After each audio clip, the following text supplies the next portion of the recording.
So, considering we only have a limited amount of time, what I plan to do is essentially take you through, I guess, 3 different discussions.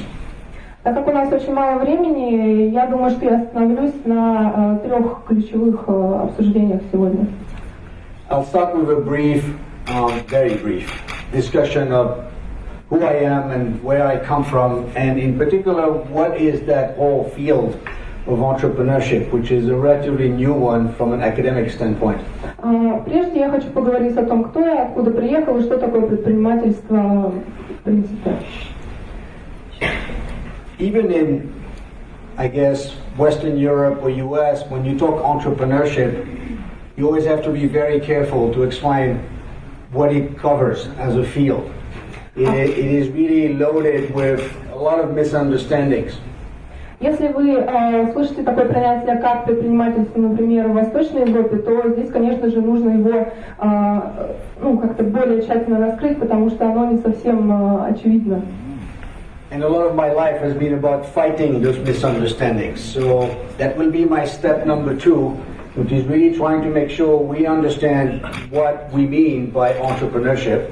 Но и всю свою жизнь я пытался бороться с непониманием того, что же такое предпринимательство, и на втором этапе своих обсуждений я обязательно об этом поговорю. Then, since it's all about learning, maybe I'll spend the next 10-15 minutes talking to you about some of the latest developments where we really, I think, start to capture a lot of the richness in what entrepreneurship has to bring to anybody. Even if you're just a manager, have no intention of starting a business ever. There's a lot of things we have learned over the years. Так как это все сводится к обучению, в следующие 10-15 минут я, конечно же, буду говорить об этом, и особенно о том большом объеме, который подразумевает посыловой процесс обучения в вопросах предпринимательства. But ultimately, and that will be the 4th step, what we're really after is having that discussion on how do we raise the profile of this institution.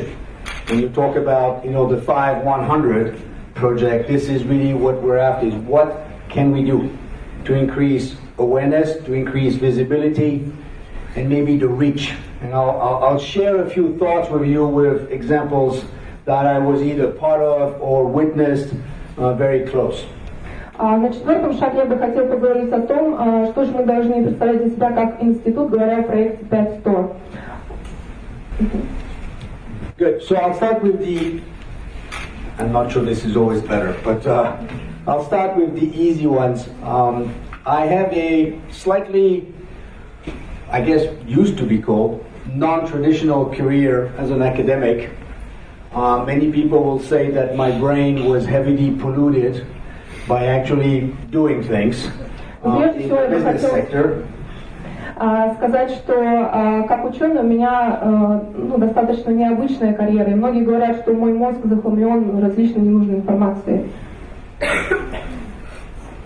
By training, I'm an agricultural engineer, which is already an interesting starting point. If I tell you that actually my specialty is tropical forestry, then you start to understand where I come from. Я также хочу сказать, что я изучала сельскохозяйственный инжиниринг, в частности, тропические леса. Very natural for a Belgian, as you realize. Да, это очень распространено в Бельгии, как, наверное, вы уже. But then I saw your greenhouses here in Tomsk, so it can happen. Но когда я видел ваши оранжереи в Томске, да, я понял, что такое может быть. Very old university as well, by the way, it's one of the oldest in the world. Да, вы также являетесь одним из старейших университетов. I realized when I graduated that engineering without the management was not going to take me very far. После того, как я закончил университет, я осознал, что я не смогу чего-то добиться, если не буду использовать также менеджмент. Except maybe geographically, since I had to move to the tropics. Ну, может быть, есть какие-то географические, проблемы, если мне придется переехать жить в тропике. So I did my MBA in the US at Virginia Tech. Степень МБА я получил в Америке. And ended up combining the two, working for one of the largest agribusiness groups in Indonesia. И затем я работал на одной из крупнейших сельскохозяйственных корпораций. Which is where I discovered startups. Это было как раз то место, где я обнаружил стартапы. I wasn't born out of a family, full of entrepreneurs or business people. My dad was an academic as well. В моей семье не было предпринимателей или каких-то бизнесменов. Мой отец также был ученым. So I had no reason to be exposed. And Belgium, to that extent, probably shares a lot with Russia in the sense that this was not part of your normal education. И у меня не было возможности как-то к этому прикоснуться в Бельгии, так же, как, наверное, и в России у вас нет такой возможности. So I essentially did it for 5-6 years. Я делала это в течение 5-6 лет. And started to feel a little frustration because this was a topic Я был немного растерян, разочарован. you couldn't really go to the bookstore and buy a book about. Like, how do you do startups? How do you do venturing, especially corporate venturing? Потому что вы не можете пойти просто в магазин и купить книжку, где вам расскажут о том, как сделать стартап или какое-то венчурное предприятие. So after doing it and feeling all the frustration of the unanswered questions, мне пришлось все это делать самому и, конечно же, проходить через ряд каких-то непонятных вопросов, с которыми мне пришлось столкнуться. It really started to bother me from an intellectual point of view. It's like, how come? I mean, how come if I need something in mathematics or if I need something in human resource management, I can find references and I can easily educate myself. How come when I talk entrepreneurship and venturing, конечно же, у меня возникли различные интеллектуальные проблемы, я задала себе множество вопросов. It really wasn't available. И не мог найти на них ответ. So that very much essentially drove my next step in my career, which is Это, конечно же, определило следующие шаги в моей карьере. I thought that a nice way to investigate those issues was probably to do a PhD. Ну, я решил, что для того, чтобы разобраться в этой проблеме, лучше, наверное, получить степень PhD. Which was a big mistake. Но я очень сильно ошибался. The first problem I immediately discovered is that when I was invited to INSEAD for my early discussions, when I started to talk about entrepreneurship, clearly they didn't know what I was talking about. Но первой моей ошибкой было то, что когда я стал работать на INSEAD и стал уже говорить о том, что такое предпринимательство, никто не понимал, о чем я говорю. And they were not interested to know what it was about either. И они даже не были заинтересованы в том, чтобы узнать, что же это такое. For them, it did not exist. Для них такое понятие в принципе не существовало. In 1988, 1989, it's not an academic discipline. А в 1988 году и так далее это еще не было какой-то академической дисциплиной. And if some of you are doing PhDs, you know what I mean. It's essentially, if you cannot publish, if there are no journals to publish into, you cannot make a career in it, in academics, so it does not exist. Ну и те из вас, кто занимается наукой, конечно же, знают, что такая проблема может быть, если, допустим, нет журналов, в которых вы можете опубликовать свои исследования, они просто не существуют. It doesn't matter that there are great questions that are unanswered. И не имеет значения, что в этой области есть какие-то очень фундаментальные вопросы, на которые не найдены ответы. It still does not exist, and it was a very painful Тем не менее, это все еще не существует, и, конечно же, я очень расстраивался. And to be honest, I almost decided right there that that was it. I'm not an academic. I don't want to be there. Ну и тогда я решил, что, наверное, я не ученый, я не хочу вообще этим заниматься.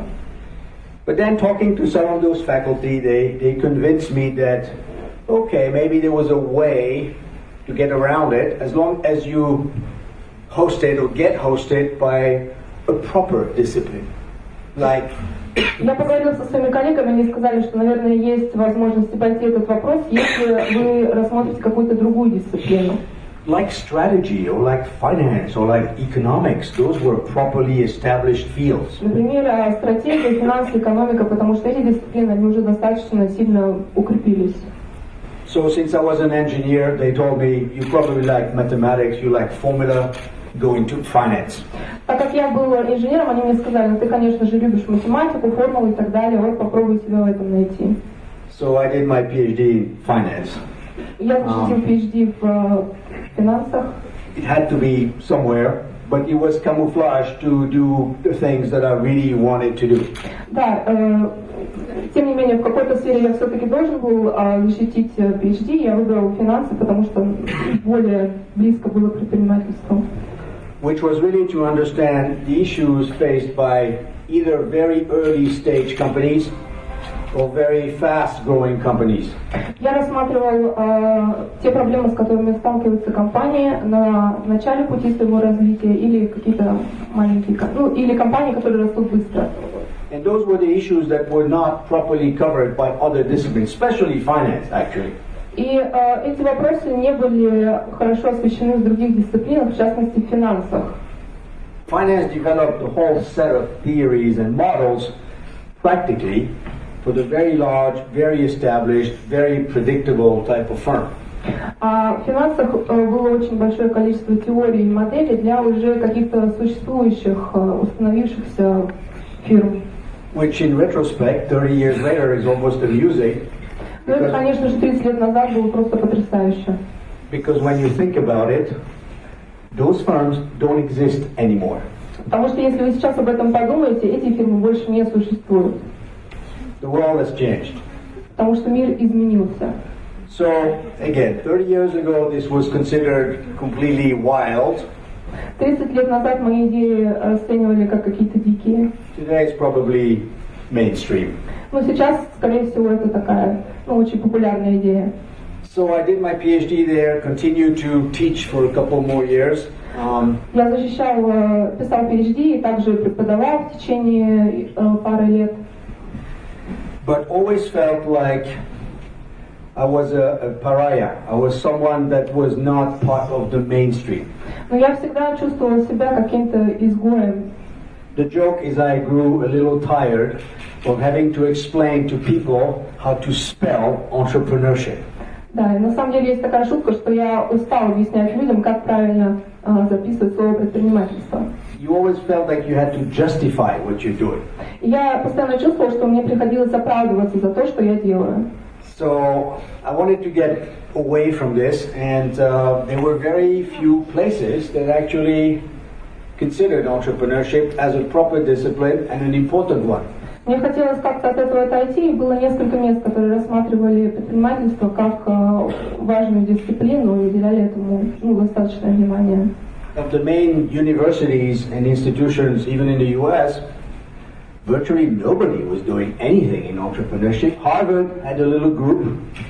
В Америке очень, практически ни один университет этим не занимался, в том числе Гарвард.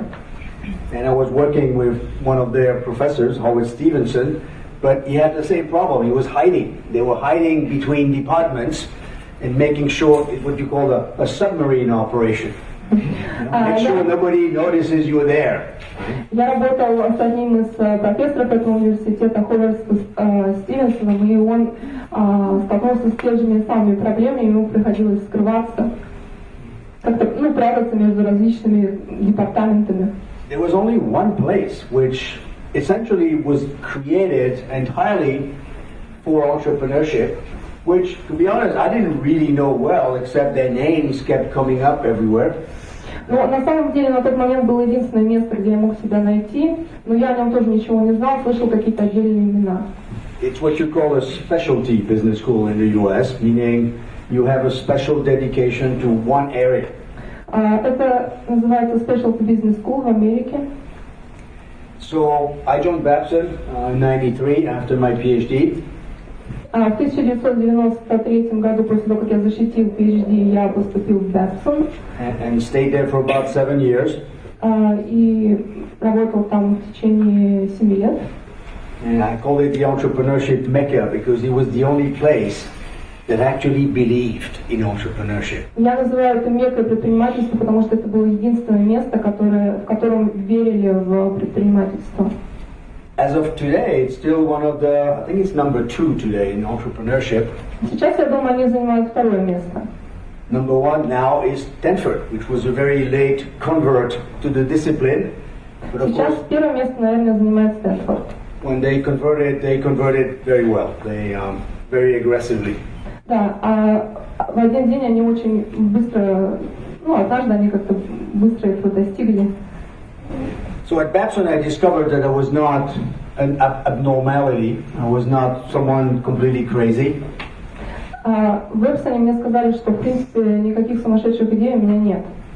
And I also discovered that there was another world that I didn't really know about in academics. I knew about undergraduates, I knew about MBAs and masters. I discovered executive education. Но и там я понял, что тот мир, который есть у них, это то, чего я раньше не видел. Это касается и бакалавров, и студентов МБА и так далее. Which is really about training executives.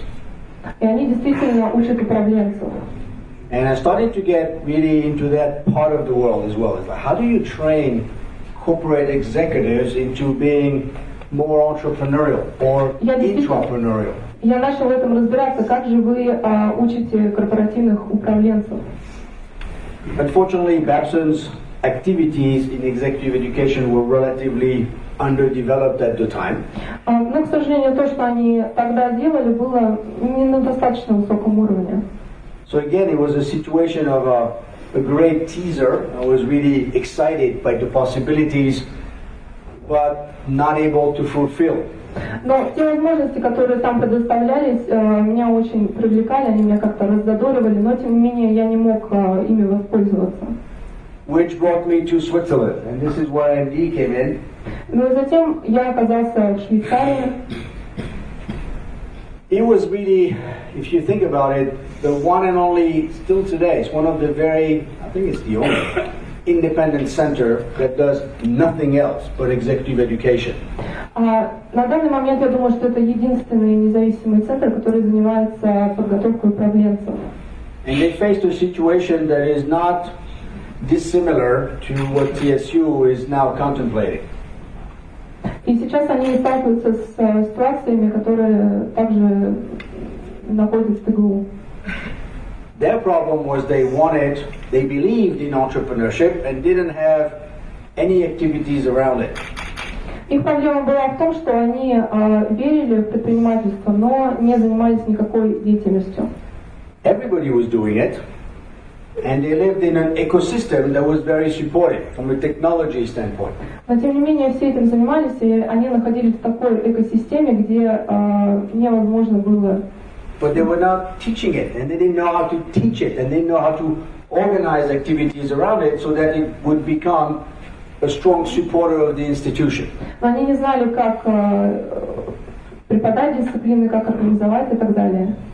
So that's why I joined them in '99, which is 18 years ago. Essentially to try to put entrepreneurship in the heart of their activities as another pillar of education. So I'm sorry, in 1998 you joined 1999, yes. 1999 you joined the Switzerland. Yes. For what? Essentially to help them build entrepreneurship into their programs, which didn't really have В 1999 году я стал на них работать для того, чтобы помочь им развиться в сфере предпринимательства. I would not bore you with any of the details, just to say we, over the years, found ways of incorporating entrepreneurship in virtually every type of program. Я не хочу вас утомлять, но могу сказать, что мы нашли пути к тому, чтобы внедрить предпринимательство практически во все сферы. And I'll get back to some of those later, because that's when we go into discussions of maybe what could be done here. Я поговорю об этом позже, когда буду говорить о том, что может быть сделано здесь, в Томске.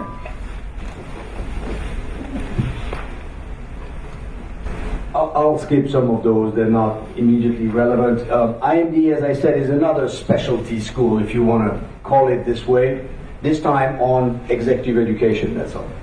Эти слайды я пропущу, потому что сейчас они для нас не представляют важность. Clearly, when I meant it as a joke at the beginning, I said that my mind was a little polluted by, unfortunately, being involved in a lot of companies and startups and investment funds. Вначале я сказала, что мой мозг был засолен, потому что я был включен в очень многие стартапы, компании и так далее. These are some of the animals from which I'm still suffering. Но здесь вы можете видеть какие-то компании, допустим, на которые я до сих пор работаю.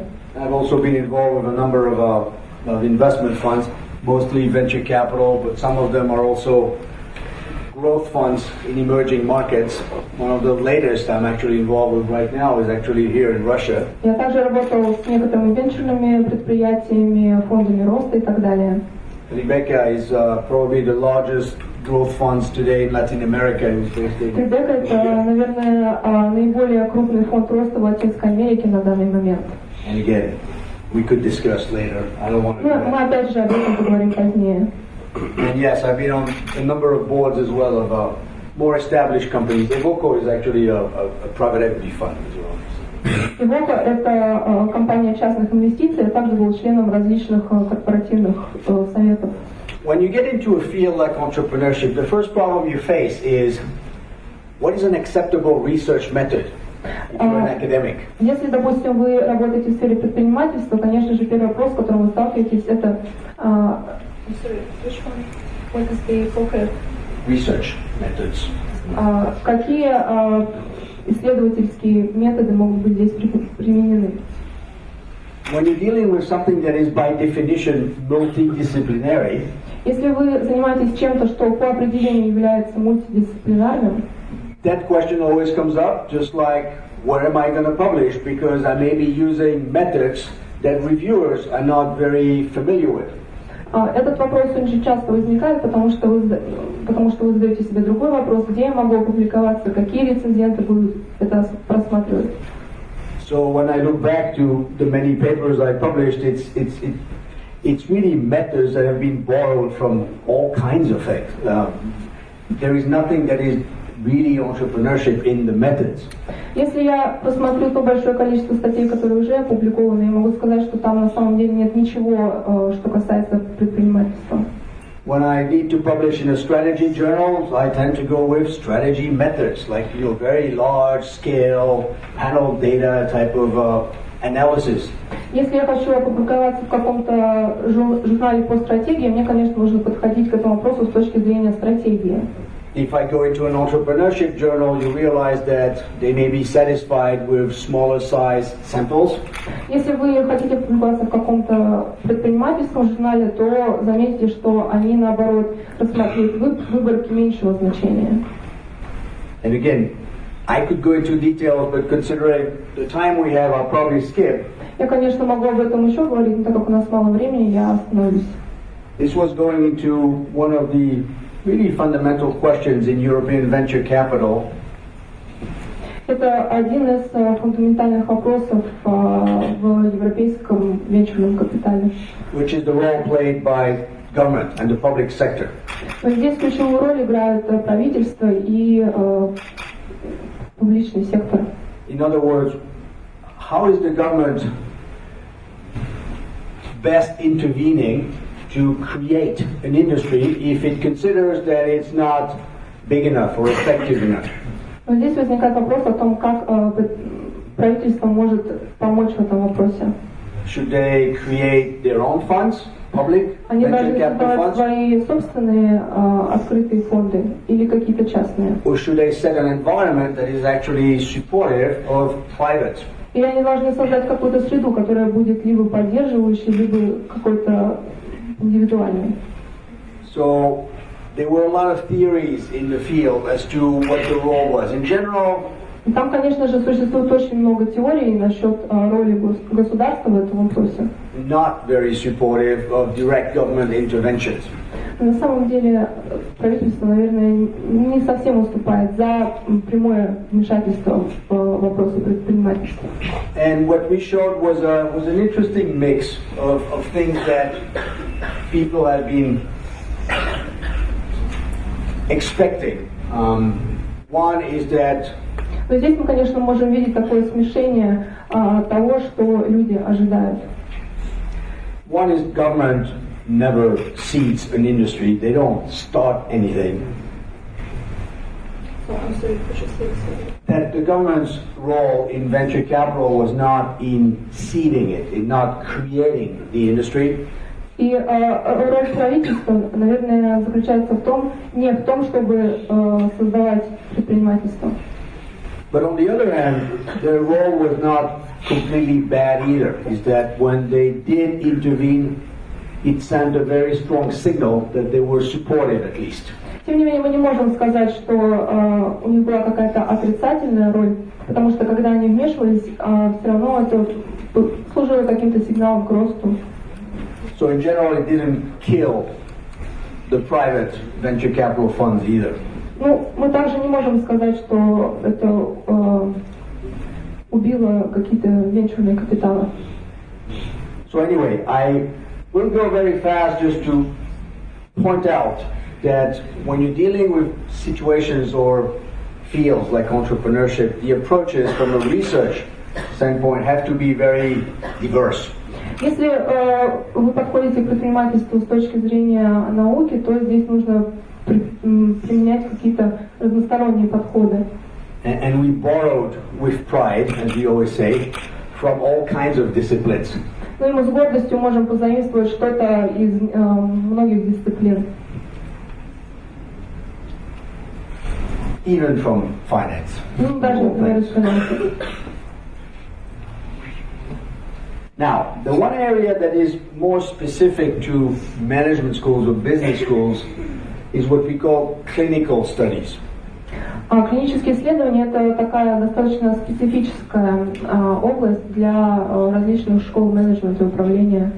Again, borrowed from other disciplines. This is something that sociology, anthropology, ethnology were using regularly. It's just that in the hard sciences were not really useful. We call those qualitative research methods. Опять же, клинические исследования мы позаимствовали из других наук, например, из социологии, антропологии и так далее. Which sounds like it's a bit soft. Those methods, those qualitative research methods. From clinical studies. Yes, feel a little soft for hard sciences. Ну и клинические исследования с точки зрения технических наук выглядят не совсем привлекательными. But when you're analyzing phenomena you don't completely understand yet, they are a necessary step to construct the theories that you can then test with your other approaches. Ну и также вы можете проанализировать и понять, что можно применить какие-то другие шаги. So a lot of this aggregation of, particularly in the clinical studies front, will happen through, for example, a number of books, and I brought a couple which I'll leave at the library, so they'll be there. Если мы соберем всю эту информацию, например, по части клинических исследований, то подобная информация может содержаться в различных книгах, например, тех, которые я сегодня принес. Go back more than 20 years. This was one that was trying to understand better the major issues faced by entrepreneurs in Europe. В этой книге описаны основные проблемы, с которыми сталкиваются предприниматели. I'll skip, some. This is one probably most directly relevant to the efforts here. Некоторые книги я пропущу, но вот эта, например, я считаю, что к проблемам здесь она наиболее применима. With a different environment, we were using Lake Geneva as the center of our investigations. We essentially ran clinical studies on about 30 technology-based startups, trying to understand what were their issues. Говоря о стартапах, мы пытаемся в них разобраться и понять, с какими же проблемами они сталкиваются.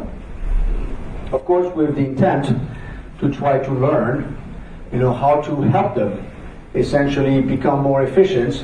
Ну, конечно же, мы хотим понять, как мы можем им помочь и сделать их более эффективными. Into turning that science into companies. Через превращение науки в какие-то компании. The latest one was published actually 2 years ago. Последняя книга, которую я хотела сказать, была опубликована 2 года назад. But that one is looking more at a different segment of the private equity industry. Ну, она рассматривает скорее различные аспекты частного инвестирования. I think again, for the sake of having the time to discuss maybe the most interesting aspect, I won't go into many details of even this book. Ну и опять же, об этой книге я не буду очень подробно рассказывать для того, чтобы сохранить время для наших обсуждений. But I'm very happy to discuss later if you want. Да, но я очень хочу об этом поговорить позднее.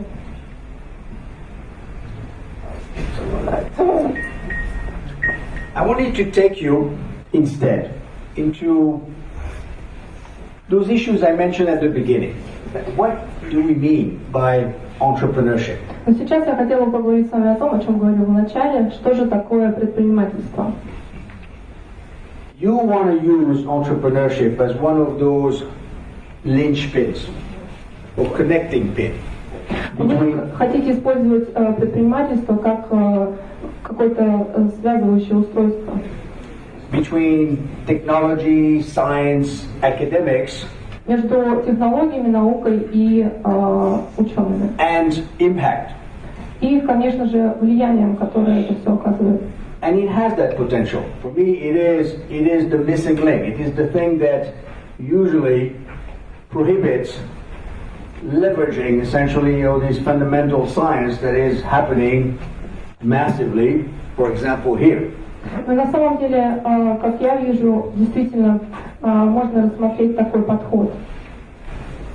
Practically, if you ask people, what do they have in mind when they think entrepreneurship? Если вы спросите людей о том, что приходит к ним на ум, когда они слышат слово предпринимательство, and what you hear is something very similar to this. И то, что вы слышите, будет похоже скорее на ту информацию, которая изображена на этом слайде. Some kind of genius one morning has inspiration. Какой-то гений однажды утром. Usually in the shower, right? It's in the shower, right? Да, получил вдохновение, это очень часто случается с ним в душе, конечно же. You're going to be able to put this into an absolutely perfect business plan. И затем, конечно же, можно очень легко из этого составить идеальный бизнес-план.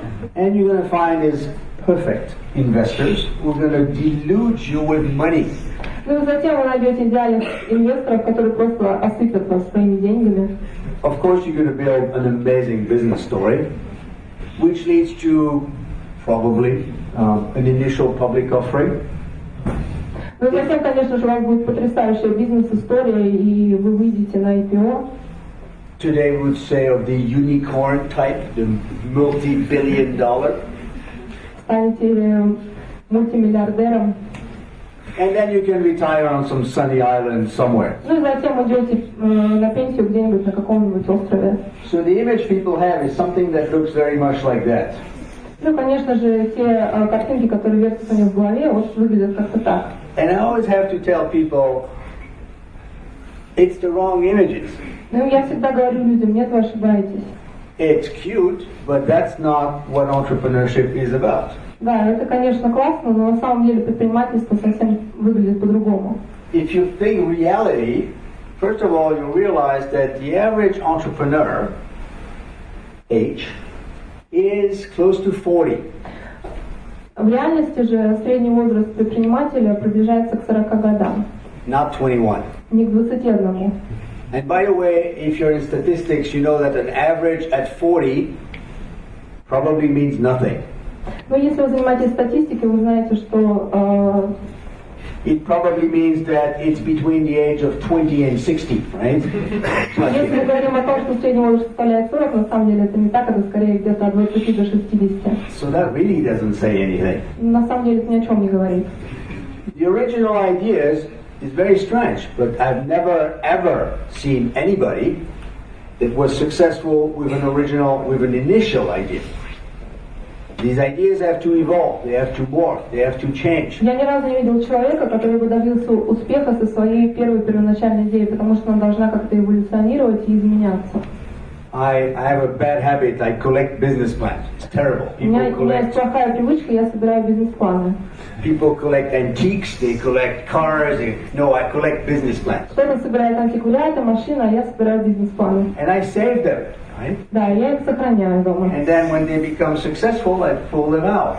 Если, and then we look back, and then we laugh because it's just amazing how different it is from the one they really intended to launch. Если у них все получается, я достаю, смотрю на них, потом складываю обратно, но на самом деле это очень легко дается. If you're in the US, everybody talks about venture capitalists. В Америке все говорят о венчурных капиталах. The reality is that venture capitalists, in the scheme of things, are very small contributors to the financing of innovation. На самом деле венчурные капиталисты не очень активно финансируют сферу инноваций. But they're very visible because they play in a little corner that tends to become very visible. Но они на виду, потому что та деятельность, которой они занимаются, она достаточно заметна. So it's true that their impact tends to be multiplied. But from a dollar standpoint, it's actually a very small amount.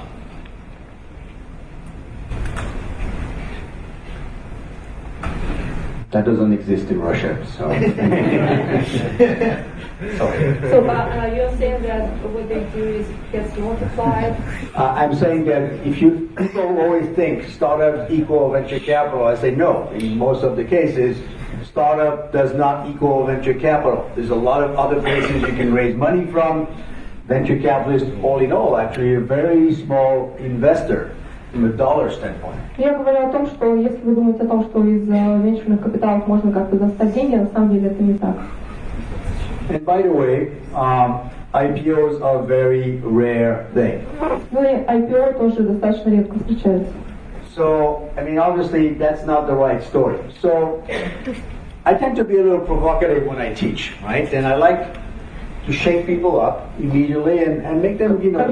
Когда я преподаю, я пытаюсь как-то людей провоцировать, как-то их встрясти. So I really like to flush out, you know, what do they have in their brain when they think entrepreneur or entrepreneurship. Но я пытаюсь разобраться в том, что у них в голове, что они думают о том, что такое предпринимательство или кто такой предприниматель. So it's my chance to try that with you, okay? Ну и, конечно же, я сегодня это попробую на вас. It's not bad. I just want to understand what you have as an understanding of what an entrepreneur or who an entrepreneur is. So, В этом нет ничего плохого, я просто хочу понять, что вы об этом думаете. So I always throw a few profiles at people. Those were all former students. Я очень часто показываю профайлы различных людей. And I want to see if for you, these people are entrepreneurs. Simple. Я хочу задать вам вопрос, считаете ли вы, что они предприниматели? Mike was a student of mine at Babson.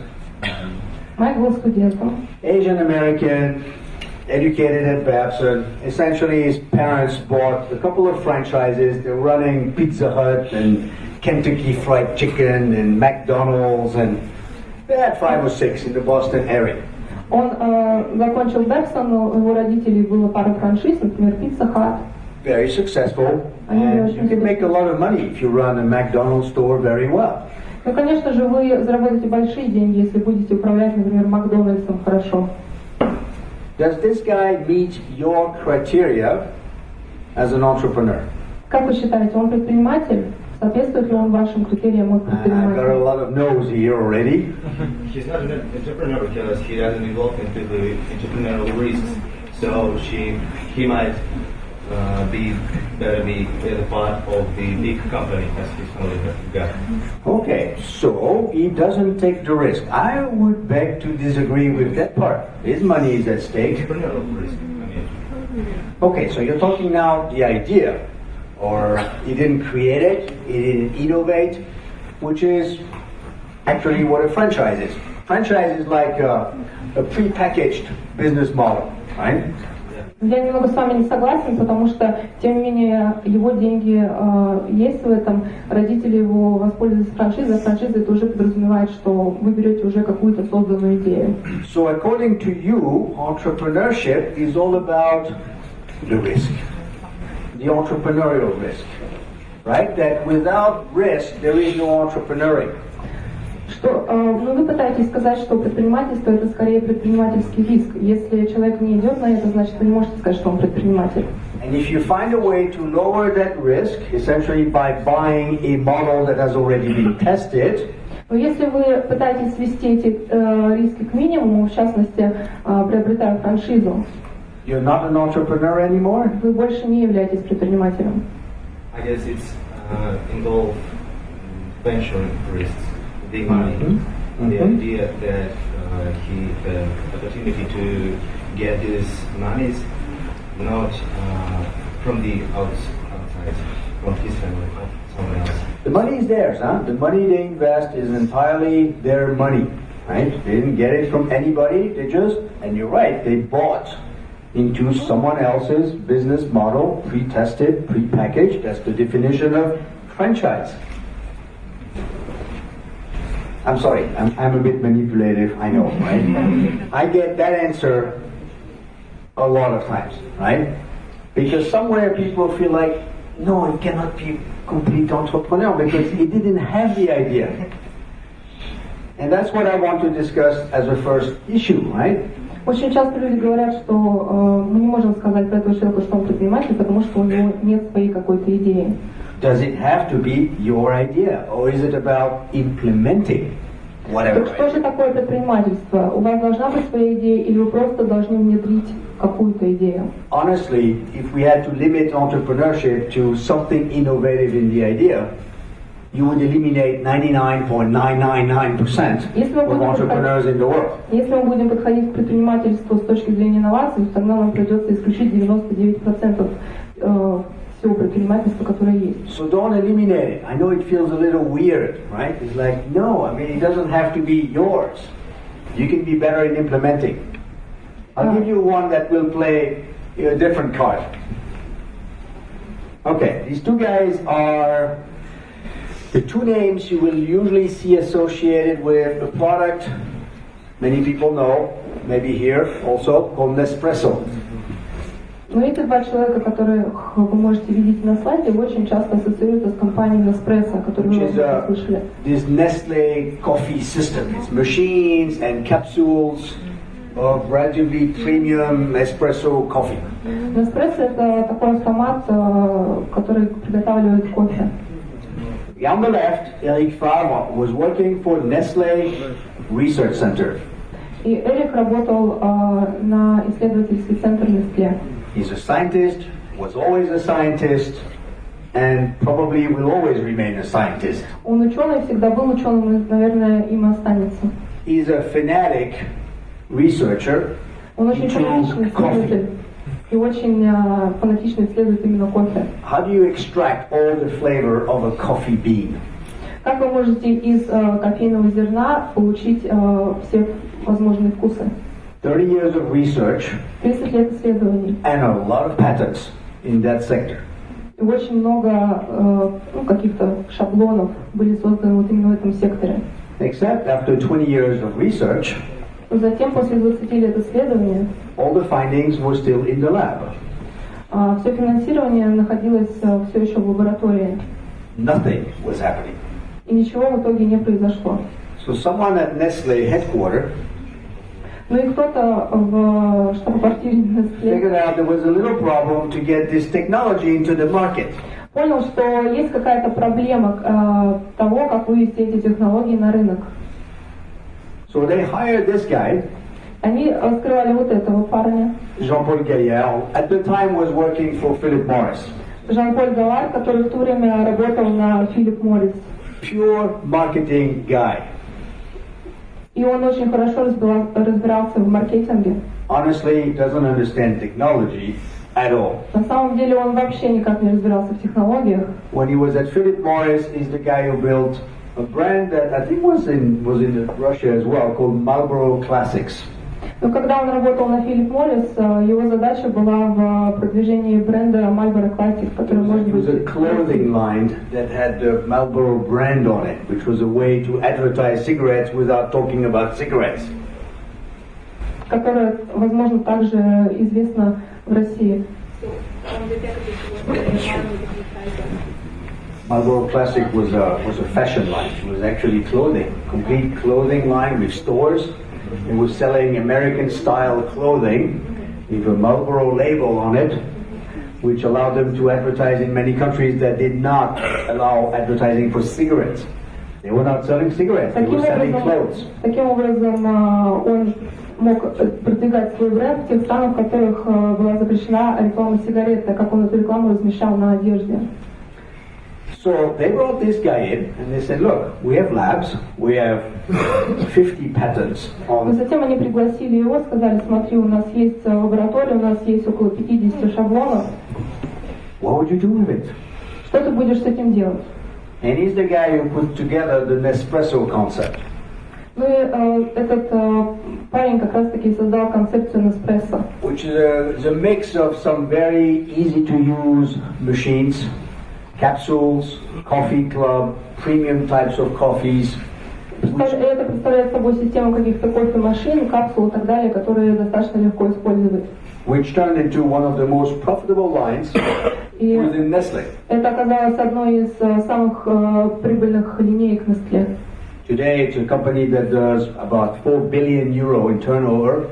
И сейчас оборот этой компании составляет около 4 миллиардов долларов. And you don't want to know the margins because your coffee would taste very bad afterwards.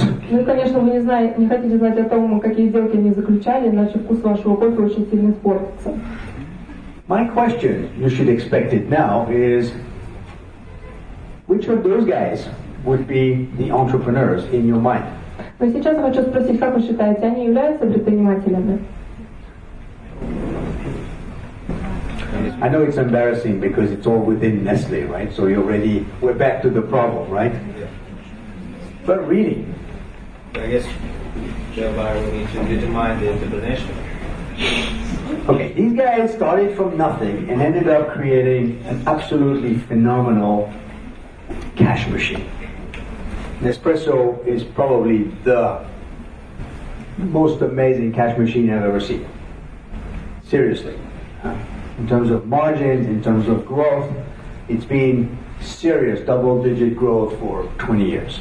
На самом деле они создали своеобразную такую печатную машинку, которая окупалась, которая приносила деньги, и в течение нескольких лет их прибыль просто множилась в геометрической прогрессии. So who is the entrepreneur in there? Можно ли мы сказать, что они предприниматели? It's embarrassing, right? I know I'm creating it on purpose to make sure you do get embarrassed. Apologies. Да, я специально вас запутываю, прошу прощения. I guess the challenge is you realize that technology was essential. Ну и на самом деле самый актуальный вопрос здесь заключается в том, что весь секрет успеха крылся в технологиях. But without the marketing guy, но без специалиста в маркетинге you would still be in the labs. эта идея не покинула бы лаборатории. So in a way, the answer is either nobody, right? If you think on, they didn't put their money at stake, they were employees of Nestle, or both, right? Because it's really both that made it happen, the combination of the management skills and the technology phase. Ответ на мой вопрос, наверное, скорее либо никто из них, либо оба, потому что здесь была такая своеобразная комбинация технологий и менеджмента. Okay, let's do worse. Okay, the guy I'm focusing on, his name is Jesper Holmberg. He's Swedish. He's actually the guy in the back here. Also a former student who decided to do something different with his life. Ну, на этой фотографии вы можете увидеть Джаспера, это швед, он находится на заднем плане фотографии. Trying to solve a big problem in Africa, which is the lack of lighting. Он пытается решить проблему в Африке, такую как недостаток света. Which is a terrible stumbling block for education.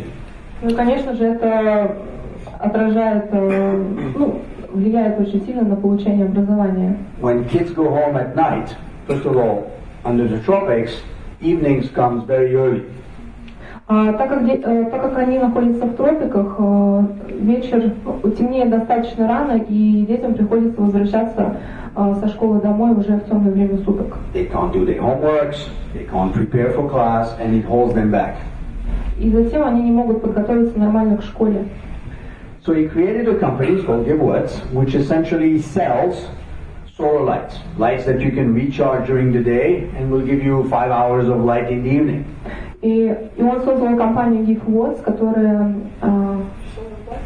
It's called Gibwets, which is solar lights. И он создал компанию GiveWatts, которая использует солнечную энергию. Ну, то есть продает светильники, которые работают от солнечной энергии. The company makes money, but the money gets reinvested in buying more lights, so you can essentially go to more communities and impact more children. Компания, конечно же, приносит какой-то доход, но он также инвестируется в покупку новых лампочек, которые дальше распространяются по Африке и позволяют большему количеству детей учиться. Do you think he's an entrepreneur? Как вы считаете, он предприниматель? Okay, today it's easier. This one is too easy, right? Because people say, they're social entrepreneurs, right? We now have this category. 10 years ago, it was difficult because people would tell you, no, he's not an entrepreneur because he doesn't make money. Некоторые называют его таким социальным предпринимателем, но на самом деле 10 лет назад это было достаточно сложно сделать, потому что не было денег. So what I'm already getting you to is like, no, it's not about making money necessarily. Ну и что я хочу вам сказать? Первое, предпринимательство не обязательно связано с зарабатыванием денег. No, it's not necessarily about having an original idea. И второе, это не обязательно должна быть какая-то уникальная идея. And no, it's not necessarily about having technology. Ну и третье, не обязательно здесь должны использоваться какие-то технологии. Technology is nice, but there's a lot of entrepreneurship that doesn't have technology. Технологии это очень хорошо, но очень большой долей предпринимательства технологии не задействованы. I'll give you one last one because I mean it was very personal and very close to me. Теперь рассмотрим последний пример. This guy, some of you, if you are into car racing, you may have heard about Justin Wilson. Этот парень Джастин Уилсон, если вы увлекаетесь гонками, наверняка вы о нем слышали. I met him in 2003. Я встретил его в 2003 году. At the time he was a young Formula One driver. И в то время он был молодым гонщиком Формулы-1. If you want to start in that sport, you usually have to buy your first seat. Если вы хотите этим заниматься, то вам нужно купить себе место. Usually in a secondary team. Today would be Toro Rosso, right? Back then it was Minardi. Как правило, это команда secondary. Meaning not the best racing teams. Если вы покупаете место, то это место, конечно же, не в какой-то лидирующей команде. So you have to bring a couple $1 million, and they will drive the car, and if you're good, it will show, and you may get a seat in the really good cars. Это стоит около пары миллионов, но затем, если вы хорошо себя покажете, вы получите возможность перебраться в команду получше. Justin didn't have the money. У Джастина не было денег. But he knew there were a lot of people interested in any form of affiliation with Formula One.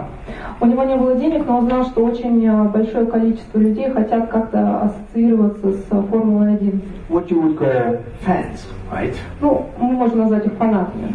Which, by the way, comes from the word fanatics. But, Это от слова фанатичный. so he created a company Он создал компанию, in which he was selling shares. в которой он продавал акции. If you bought the shares, you would essentially get a certain percentage of the future earnings that this guy would get in his Formula One career. Если вы покупаете в его компанию акцию, то затем, когда он станет гонщиком, вы будете получать какой-то процент с его заработка. Which was another way to get affiliated with Formula One. Right? Это также для них был еще один способ как-то быть ассоциированными с Формулой-1. I know what you're thinking. This is not an entrepreneur. This is a Formula One driver. Да, я знаю, о чем вы думаете. Он не предприниматель, он всего лишь гонщик Формулы-1. But think again about his way of finding the money. Давайте еще раз подумаем о том, каким способом он нашел деньги To feed the dream. для того, чтобы осуществить свою мечту. You sure it's not an entrepreneur either? Вы уверены, что он не предприниматель? Again, I know I'm provoking, I'm pushing you, but you need to broaden your understanding of what entrepreneurship really means. Да, я знаю, что я вас провоцирую, что я давлю на вас, но вы должны как-то расширить свое представление о том, что такое предпринимательство. If you limit it to technology, early stage, for money, it belongs. It's definitely part of it, but it's not the biggest part. Если вы концентрируетесь только на том, что это какие-то технологии, деньги и так далее, то вы далеко не уйдете. Да, это все имеет место быть. So that takes us to, and I'll skip, and I have other things that I could discuss with you, but I think we started with this idea that what we really wanted to discuss is how do we make a difference. Я думаю, мы начали как раз-таки с идеи, как выделиться. With management and entrepreneurship, учитывая менеджмент и предпринимательство. To leverage better all this science, this technology, all these academic dimensions that we have here. С учетом тех технологий и науки, которые мы располагаем. And improve the standing of the institution. И улучшить признательность каких-то институтов. Because that was really what I was asked to reflect on and then discuss with you. Потому что это как раз таки то, о чем меня попросили сегодня поговорить. And I think this is where we can have more of a discussion as to how can we dramatically and rapidly impact the rankings. And I hate to use rankings in general, but the visibility, the reach of this institution. And ну и, конечно, я хочу поговорить о том, как это затем найдет свое применение в различных рейтингах.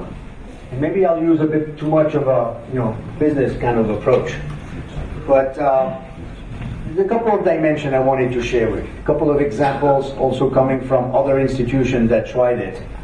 One, я хотел бы смотреть пару примеров. You have to understand what those rankings are. Вы должны понимать, что представляют из себя эти рейтинги. If we say, for example, the QS ranking of universities, which is one of your reference points. Если мы, допустим, скажем рейтинг QS. Like many things in academics, it's essentially a peer ranking.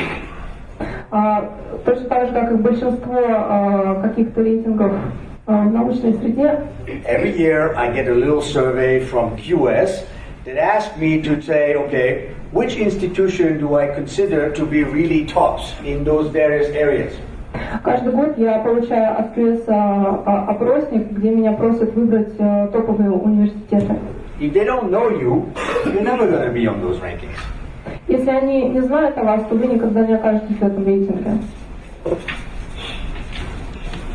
So one of the first elements that needs to be improved is what I call awareness. It's a marketing term. Ну и первый термин, о котором я говорю, это осведомленность. Это термин из маркетинга. People need to know you. Люди должны знать вас, то есть быть осведомлены о вас. And a number of schools have faced the same issues. How do you stand out? There are thousands, tens of thousands of research institutions in the world. И очень много различных школ сталкиваются с такой же проблемой, потому что в мире сотни, тысячи университетов и институтов. So I'll share a few ideas, okay? And one is experience from an institution that is literally next door to IMD in Lausanne, which is the Federal Institute of Technology. А сейчас я рассмотрю пример Федерального института технологий, который очень близко находится к IMD в Швейцарии. There is two of them in Switzerland. One is in Zurich and one is in Lausanne. Два из них располагаются в Швейцарии, один в Лозанне. They are federally funded, so it's the government who finances the institution. Их финансирует правительство.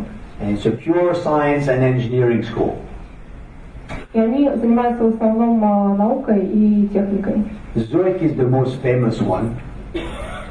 Ну и самое известное это Зюрихе. This is where Einstein was working and a lot of Nobel Prize winners. Там работал Эйнштейн, ну и другие нобелевские лауреаты. Lausanne was the underdog.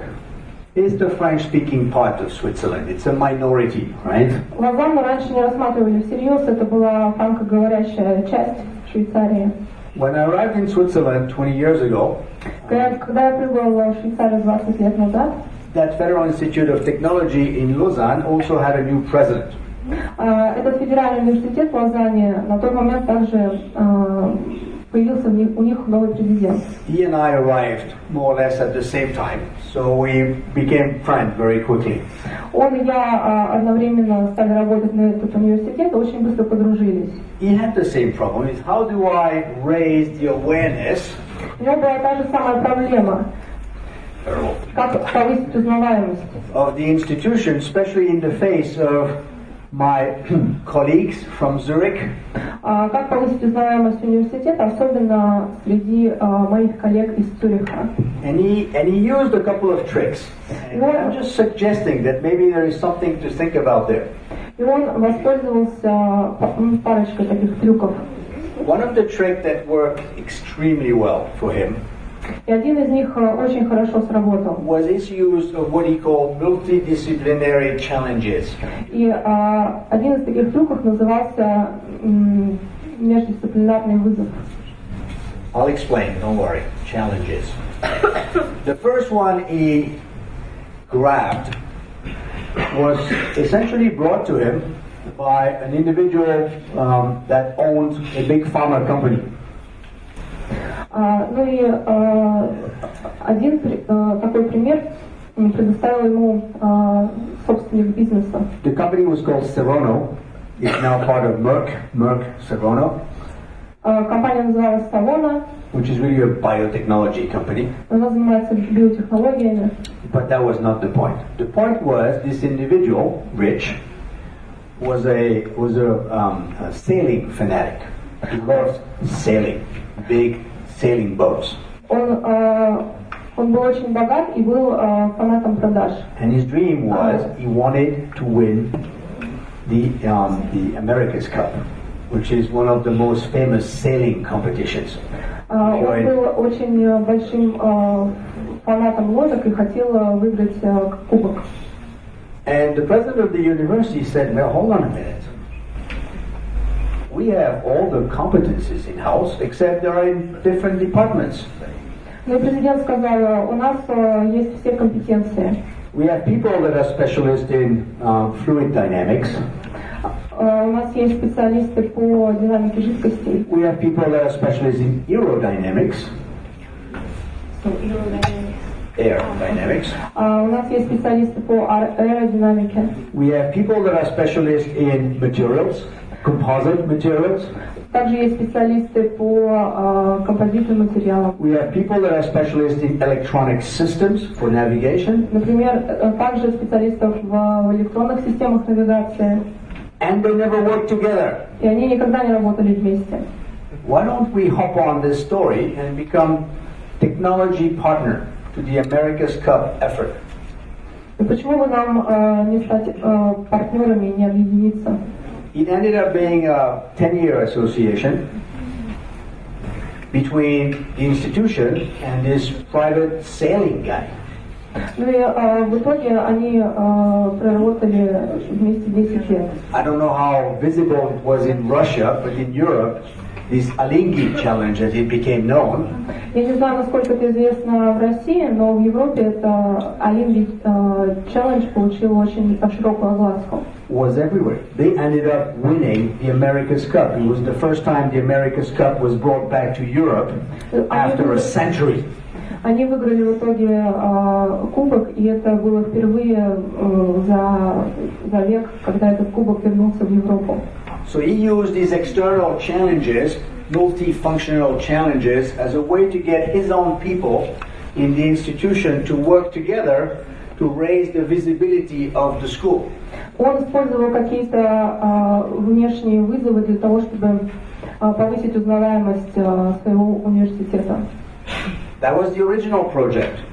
Это был оригинальный проект. How many of you heard about Planet Solar, this solar plane that flew around the world last year, 2 years ago? Guess who the technology partner was? Как The same много из school. вас здесь слышали о Solar Plane? Different kinds of departments involved, but at least 6, 7 of them. Again, composite materials, solar lightings, systems, navigation systems, integration systems, microelectronics, get everybody to work together on something that is going to be very visible. Но опять же, в работу над этим проектом было включено большое количество департаментов. So it was Alingi, then it was Planet Solar. Today they're working on probably 6 of these challenges.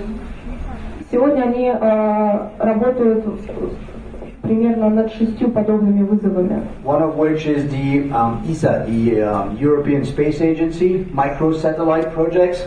Один из которых это Европейское космическое агентство, проект микроспутника. Again, the objective is trying to get your departments to work together on very visible projects. Целью здесь является то, что нам нужно заставить различные департаменты работать вместе над какой-то целью, над каким-то проектом, который будет видимым. So that's one angle I think that's worth talking about. Is like to get people out of their departments, try to find these common challenges that are very visible. It could be Formula E today, you know, the electric Formula 1, or whatever. But just find something that will get that visibility. Но здесь подход заключается в том, что нам нужно взять специалистов из различных департаментов и заставить их работать над какими-то совместными проблемами в их областях. That would be one angle. The other angle is what I call documentation. Это первый подход. Второй – это You need to документирование. document what it is you're doing. Вы должны документировать то, что вы делаете. And there happens to be a methodology we use in business schools a lot, which helps to do that. И это должно быть в методологии, которую мы используем. When you think about pedagogy, right, there's many ways of teaching. Business schools love what we call the case method. Если мы говорим о педагогике, то есть, конечно же, несколько подходов к обучению. Бизнес-школы являются фанатами кейс-стадии. Which is essentially a description of an actual business situation in great details. Что представляет собой описание реальной бизнес-проблемы, очень, достаточно детальное ее описание. That forces the student to essentially take a stand. You know, you are the CEO. What would you do and why? You know, support your reasoning. И это заставляет студентов как-то действовать. Например, мы говорят, представь, что ты там управляющий директор, что бы ты делал? So, I know people look at this as just a pedagogy. Say, no, it's more than this. It's again a way of raising awareness and visibility and documenting the impact. Люди считают, что это относится к педагогике, на самом деле не так. Это также относится к тому, чтобы увеличить свою узнаваемость. In a way, I'm glad Valery is not here today because he might take offense at what I'm going to say now because he's on the board of one of these institutions in Europe that is trying to promote quality business education. So you said Valery? И сегодня Валерия с нами нет. Это... The institution is called EFMD, which is the European Foundation for Management Development.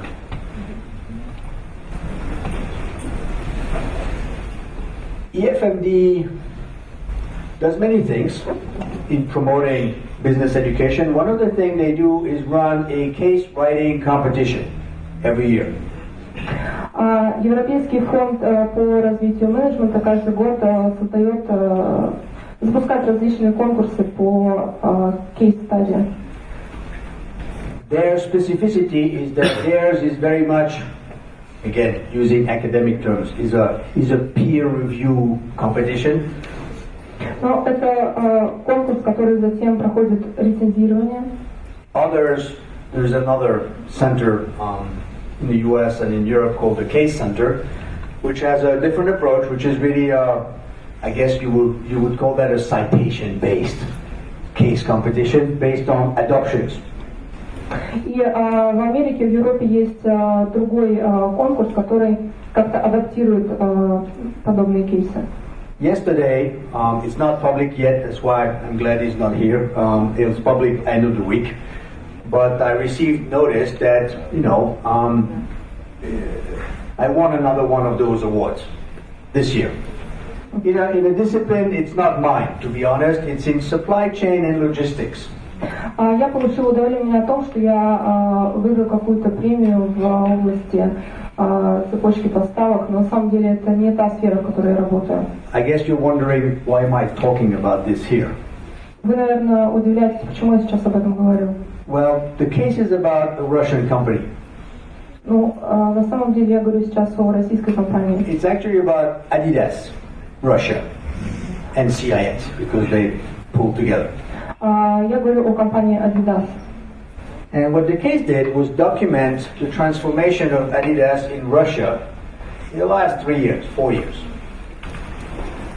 И был задокументирован процесс изменения компании Adidas за последние 3 года. And I'll spend 3 minutes talking to you about that story.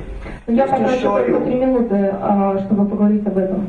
The impact of cases and case writing as a way of disseminating the knowledge and raising your visibility. Этот вопрос касается того, как можно по-разному оценивать процесс знания и документирования. Everybody knows Adidas, the sports brand, right? Все знают Adidas. Adidas has a very big presence in Russia and CIS. It's actually a huge presence for them. У Adidas очень много точек в России и СНГ. They have 1,200 stores. У них около 1200 магазинов. Most of them company owned, which is very unusual. In general, Adidas in other countries operates with distributors and licensees. Большинство из этих магазинов принадлежат каким-то компаниям. Это очень необычно, потому что в Европе, например, такая практика не наблюдается. In 2013, they had a major problem. В 2013 у них была одна серьезная проблема. They had a complete breakdown of the whole supply chain. Их цепочка поставок накрылась. They had moved to a new system, SAP system for resource planning and the distribution centers. So they changed. They changed their systems basically, and everything collapsed. Они изменили свою цепочку поставок, и это не сработало. So, in Germany, it's panic, right? Но в Германии это вызвало панику. So they sent over one of their consultants, which happened to be a former student. That's how I heard about the story. To fix it.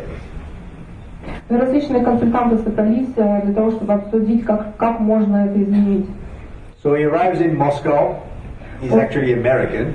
Он американец, но приехал в Москву. And tries to figure out what the hell is happening here. И пытается понять, что же происходит здесь. And yes, they have a major problem with their SAP systems. So SAP is just okay. resource planning system, basically. So they for documenting or SAP. SAP is the name of the company. It's a product. So he arrives in Moscow, realizes they have a major problem, right? There were many contributions to that problem, one of which is they had many different systems that were not talking to each other, basically. Мы осознали, что есть какая-то большая проблема. And they decide to fix, right? Но они решили как-то в этом разобраться. So the easy part was, okay, fix systems, right? What can go wrong with system? Well, many things, but it's not complicated to fix when you know how it's supposed to run. И они решили рассмотреть систему в целом. Но, конечно же, было сложно это делать, потому что они не знали о том, каким образом это в итоге отработает. So he starts checking around and talking to all the IP, the information technology people, IT people. И они стали разговаривать с IT-специалистами. Which in their case, it was 120 employees just in IT. Adidas owned IT. И в штате Adidas числилось около 1200 IT-специалистов. And I summarize what his findings were, but practically he says, I had 120 employees. 80 of them were bad. Ну и в итоге они посчитали, что в общем у них было 120 этих специалистов, 80 из которых плохо работали. And the other 40, they were too good. А другие 40 были слишком хороши. Exceptionally good. Исключительно хороши. But unguided. Но их некому было направлять. So he realized, actually, he was asked just to fix the problem. He says, hold on a minute. I've got a team of engineers, some of which I'm pretty sure were trained here, that were exceptional. И его попросили решить эту проблему. Он задумался и сказал, у меня есть команда инженеров, очень хороших. Why should I limit myself to just fixing the problems? Actually, those guys can actually create solutions for the problems that the people in Germany are still trying to solve. Ну и он задал себе вопрос, почему я должен ограничиваться решением какой-то проблемы, когда у меня есть большое количество специалистов, которые могут решить другие проблемы, например, те, которые есть в Германии. So they ended up firing 2/3 of the IT team. Но затем они уволили две трети IT-специалистов. But with the 1/3 that remained, they said, we're going to do the most crazy things that we always dreamt of in supply chain and logistics. А с той 1/3, которые остались, они пришли к выводу, что могут создать какие-то потрясающие вещи в плане цепочки поставок и логистики. And that's how I got involved into the project. I'm not a supply chain specialist. One of my colleagues was handling that. Но это, и на самом деле, это история того, как я оказался вовлечен в сферу цепочки поставок и логистики. My interest is corporate venturing. How do corporations create innovation? How do they become innovative? Мои интересы заключаются в том, как My interest is in corporate innovation. Is how do large companies, which historically are not very good at doing innovation, how do they do it? How does Adidas start to become nimble? Why did it happen in Russia, not in Germany? Right?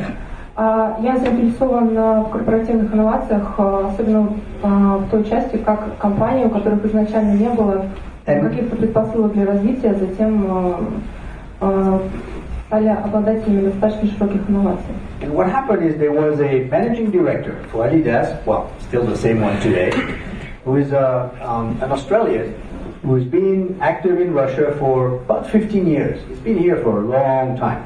He's seen a lot of cycles in Russia. The guy was very respected in Germany. Сейчас я хочу поговорить об управляющем директоре, который 15 лет работал в России, его очень уважают. So he was able to insulate his operations from Germany's intervention. So he told his team, new team of IT people, he says, we are going to do some really fun stuff here. Ну и своим IT-специалистам он сказал, что мы сейчас будем делать какие-то невероятные вещи. Forget about Germany, we're not even asking. Забудьте о Германии. We will just do what we need. Russia is a difficult logistics environment. I don't need to tell you. Мы будем заниматься тем, что требуется. В России очень сложная логистическая среда. It's complicated to move things. Это очень сложно доставлять какие-то товары по стране. So, I don't need it. That's fine. Don't worry. So they endeavor to put in and try and test things that people have been dreaming of for years in Germany. Things like this convergence between online and offline. Затем они попытались воплотить в жизнь то, о чем мечтали на протяжении долгие годы компания Adidas в Германии, как the click and collect, right? You go on the internet, you order your goods, you pick up in the store. Как осуществить взаимодействие онлайн и офлайн? То есть вы заходите на сайт, выбираете какой-то товар и затем его как-то получаете. Easy, right? Это очень легко. More sophisticated, endless aisles. You go to the store, you find electronic counters, and you can order things that are not there. It might be in some other stores. You order electronically in the store. So by counters, you mean there are ones installed in the store? That's it. И на самом деле это выглядело как электронные стойки в магазинах, которые стояли, вы просто подходили, выбирали товары. Still easy. What about the fully RFID-enabled stores? You know RFID chips? Right, everybody's been talking about it for years. They're essentially unique identification tags that you put on every item you have in your store. They're radio frequency enabled, right? So you can know instantly what you have in your store. Every item, every size, which makes the warehousing and essentially the whole supply chain so much easier. You tag the item when it's manufactured in China, and that tag will follow the goods to the store. И после того, как товар производился в Китае, на него привешивался чип, который уже затем вещь вместе с чипом попадала в магазин, ну, на склад, туда или в магазин. And when they were doing this, they said, let's be even more ambitious. И когда они думали о том, чтобы это сделать, они понимали, что это, конечно, еще более амбициозно становится. Let's rethink completely the distribution center. Они пришли к идее того, что нужно было полностью переосмыслить. Typically, you have multi-level distribution. You have a big distribution center, and then they ship to stores. Необходимо было переосмыслить все центры доставок. Not very efficient because, again, you need to know what each store needs every day. It's shipped from a central location. In Russia, it's not easy to ship long distances. So they said, И это было очень сложно, потому что нужно было учитывать интересы каждого пункта доставки. В России это тоже очень сложно сделать. If you're going to network theory, you say, well, that's not the best way to do it. Why don't we use each store as a small warehouse for all other stores? Если посмотреть на это с точки зрения сетей, мы можем сказать, что это не самый эффективный способ. Возможно, здесь лучше рассматривать каждый магазин как какой-то склад, в котором товары пойдут в другие магазины. In logistics, this is a concept known as ship from store, which is essentially you use your store as a warehouse for other stores and your own. So you essentially distribute the distribution center among all your stores. В логистике такой концепт известен, когда какой-то магазин используется в качестве склада, откуда товары поступают в другие магазины. И также в сам. In 3 years, they turned Adidas Russia from the worst performer in the system into the best performer in the system. За 3 года они очень высоко поднялись. Adidas 3 года назад была самой худшей компанией в своей секторе, через 3 года они стали лучшими. Just to give you an idea, I mean, the statistics are just amazing, but they have 95% availability of all items in every store every day. И просто представьте статистику. 95% товара доступно в магазинах каждый день. At the end of the day, they'll run an inventory in like 15 minutes. And all the data is centralized, and they'll reorganize overnight to make sure that all the items are where they need to be. Каждый вечер в течение буквально 15 минут все данные организуются, и в следующее рабочее время уже можно понять, сколько товара осталось и так далее. So in 2016, the submarine mode was very difficult to maintain because the statistics that were sent to Germany showed that something was happening. В 2016 году очень сложно было оставаться незамеченным, потому что те данные, которые отправили в Германию, показывали, что есть какие-то положительные изменения. So at headquarters at Adidas, someone saw the numbers and says, "What the hell is going on in Russia?" В штаб-квартире Adidas, когда увидели эти данные, спросили, что у них такое в России происходит. They have better supply chain performance than any market in the world. Они имеют лучшую прибыль в цепочке поставок, чем любой мировой рынок. So a delegation came in from Germany and discovered that essentially they used the protection, of Russia being a bit away to do all the things that Germans were still discussing. Right? We were still in the committees and maybe we should, maybe we will. but nothing was being done. В Москву приехала делегация из Германии, они были поражены тем, что они видели, потому что русские уже сделали то, о чем они только разговаривали.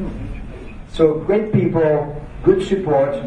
They rolled out everything. They're still in the process of rolling out the rest of Russia, but practically they're rolling out at an incredible speed right now. Ну и что же помогло им этого добиться? Первое, это потрясающие люди, второе, поддержка. И также здесь можно сказать, что они очень хорошо развернулись в России, но, конечно же, еще есть к чему стремиться. So the guys from Germany came here and says, that's what we want everywhere. Ну, когда немцы приехали, они сказали, мы хотим, чтобы так было везде.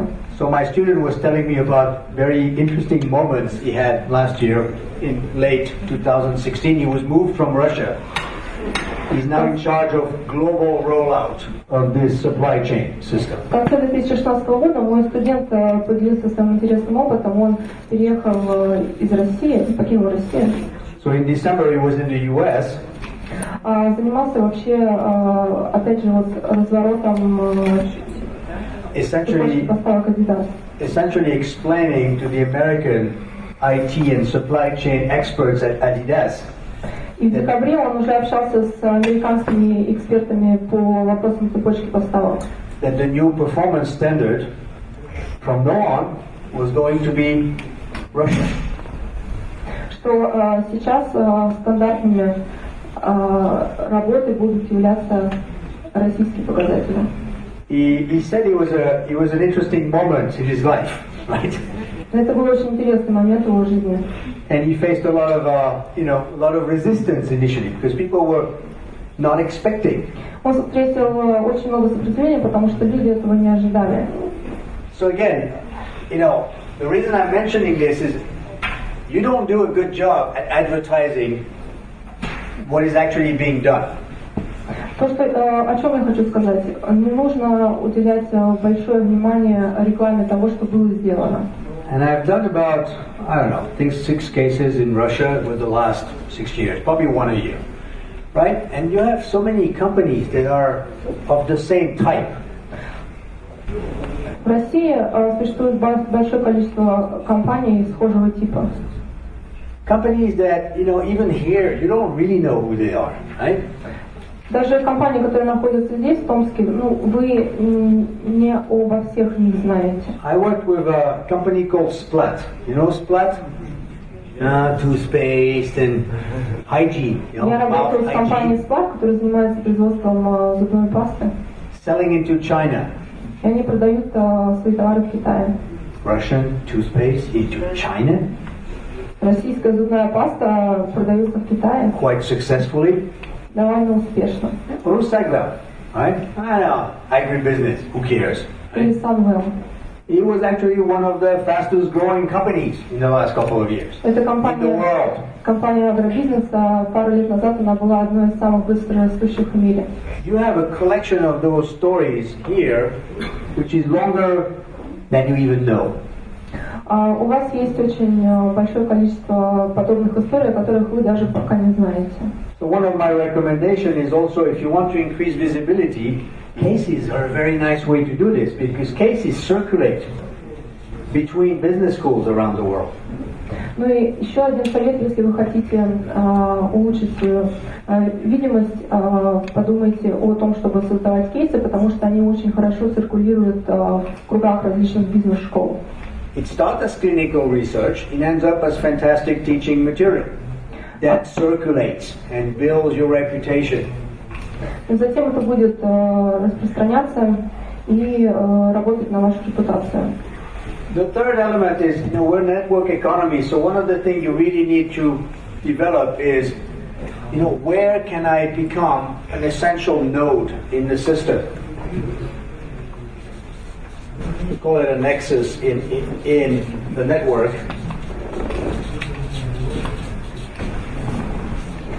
And that's really about establishing centers of excellence. You'll see that we'll start to say the same thing, different clothing. Но следующий этап это определение так называемых центров превосходства.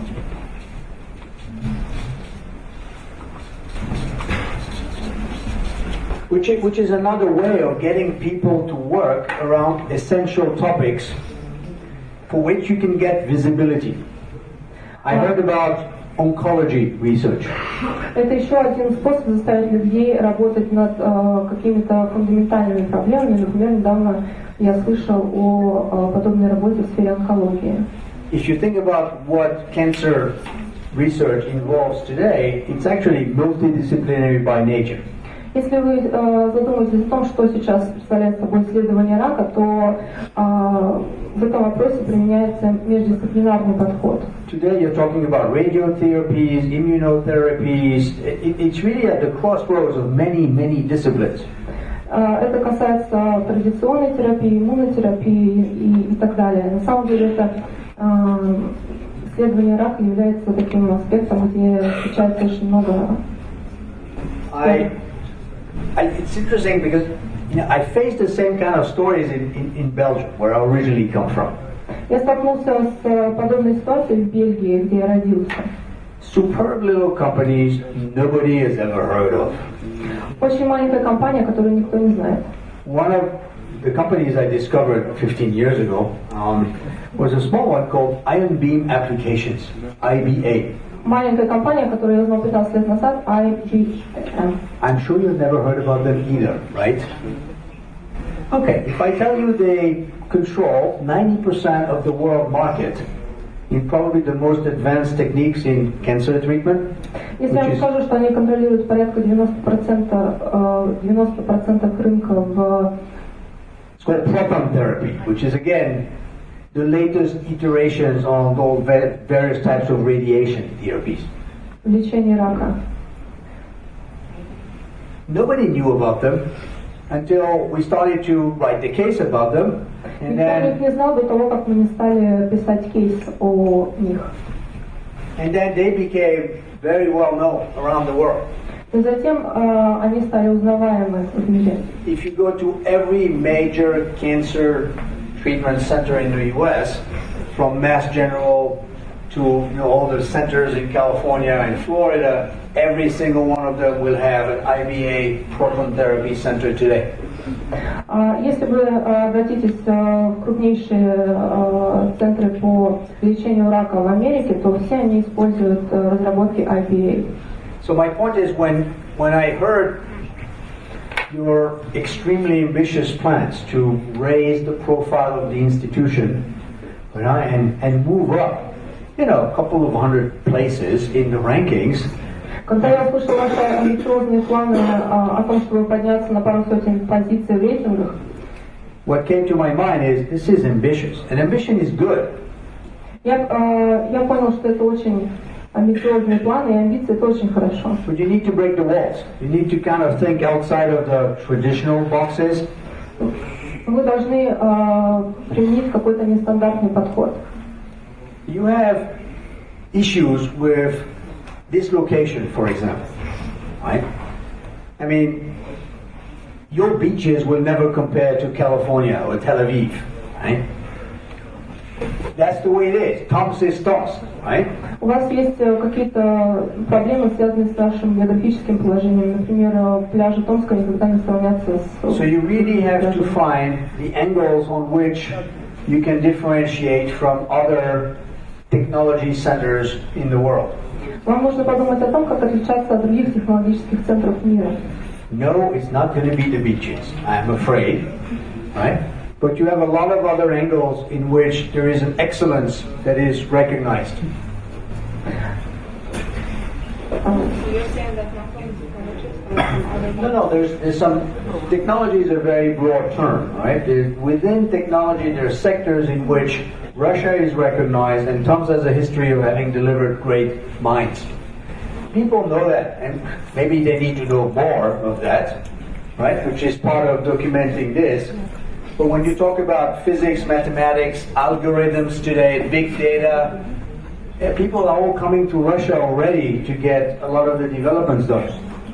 Right? Let's try, what you really need to identify is those segments where you can differentiate.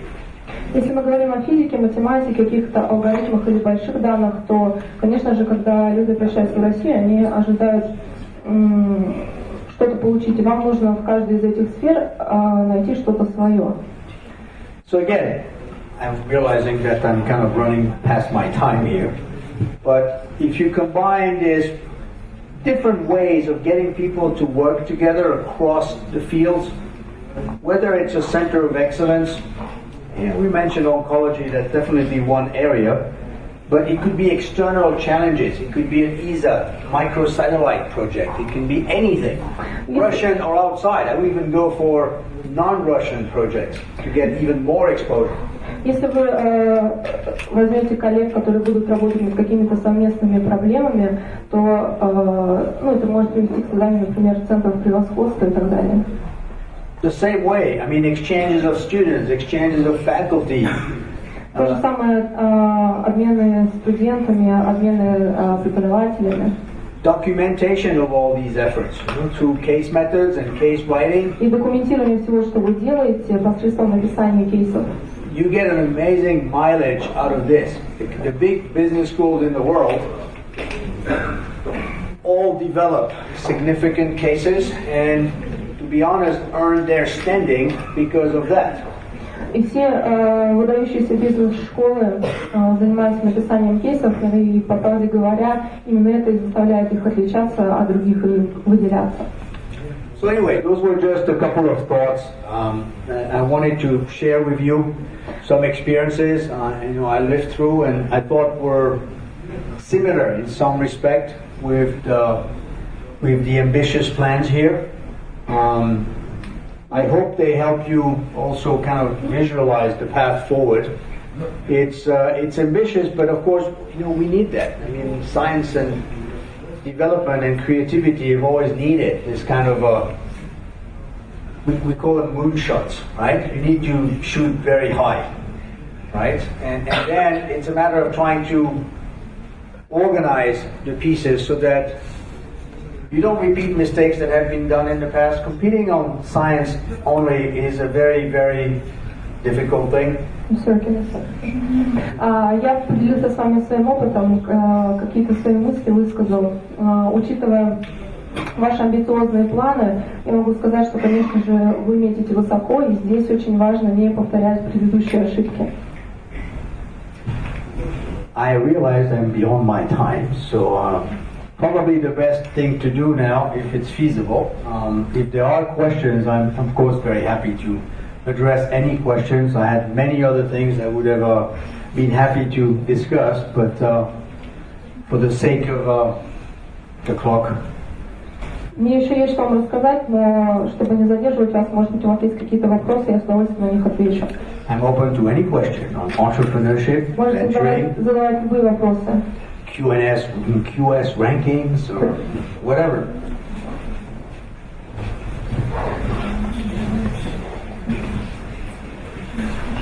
You speak loud enough, but so could you kindly determine what does it mean to be an entrepreneur in the frame of words? I mean, I really didn't go too far in this because again, we wanted to go quickly into that discussion, but you were already suggesting maybe that the difference between a manager and an entrepreneur is maybe not as big as people used to think. Okay? Я считаю, что различие между менеджером и предпринимателем на самом деле не такое большое, как вы думаете. Entrepreneurship, in a way, it's a very strange science, if a science at all. Предпринимательство всегда было очень странной наукой, если это, в принципе, можно назвать наукой. But from the research standpoint, we've had about 30 years of research, I'll call it research, which was based on the wrong premise, the wrong assumption. У нас на данный момент есть 30 лет исследований в этой сфере, которые были основаны на неправильных предпосылках. The fundamental assumption was that what is wrong with these people, these entrepreneurs? Фундаментальной предпосылкой был вопрос, что же не так с этими людьми. Why would people do these things, take risk and expose themselves and not be satisfied with a good job in a big company?